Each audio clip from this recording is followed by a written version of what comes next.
പറപ്പൂക്കര വിശുദ്ധ ജോൺ നെബുസ്യാൻ ഫൊറോന പള്ളിയിലെ വിശുദ്ധ ലോന മുത്തപ്പന്റെ തിരുനാൾ കൂടുതൽ ശുശ്രൂഷ ഭക്തിസാന്ദ്രമായി.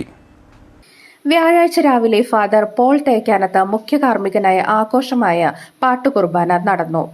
വൈകിട്ട് യൂണിറ്റുകളിൽ നിന്നുള്ള അമ്പ് പ്രദക്ഷിണങ്ങൾ പള്ളിയിൽ എത്തിച്ചേർന്നു. തുടർന്ന് ഗജവീരന്മാർ ആചാരം ചെയ്ത് അണിനിരന്നു. ലതീഞ്ഞ്, നൊവേന എന്നിവയ്ക്ക് ശേഷം വിശുദ്ധന്റെ തിരുസ്വരൂപം കൂട്ടിൽ നിന്നിറക്കി. തിരുമുടി എഴുന്നള്ളിപ്പും ഉണ്ടായിരുന്നു.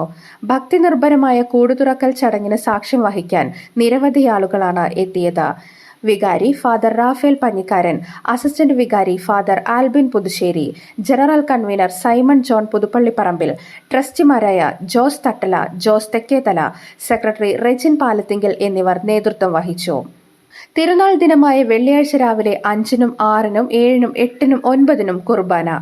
10:30 ആഘോഷമായ പാട്ടുകുർബാനയ്ക്ക് ഫാദർ വിനിൽ കുരിശുതറ മുഖ്യ കാർമ്മികത്വം വഹിക്കും. ഫാദർ ഡയസ് ആന്റണി വലിയ മരത്തുങ്കൽ സന്ദേശം നൽകും. ഉച്ചതിരിഞ്ഞ് 3-ന് കുർബാന, തുടർന്ന് തിരുനാൾ പ്രദക്ഷിണം എന്നിവയുണ്ടാകും. വൈകിട്ട് 7-ന് തിരുശേഷിപ്പ് ആശീർവാദം, 8:30-ന് ബാൻഡ് വാദ്യാഘോഷം, 10:30-ന് വിശുദ്ധന്റെ തിരുസ്വരൂപം മദ്ബഹയിലെ രൂപക്കോട്ടിൽ പ്രതിഷ്ഠിക്കൽ എന്നിവ നടക്കും. 23-ന് 8-ാം ഇടവും ഊട്ടുതിരുനാളും ആഘോഷിക്കും.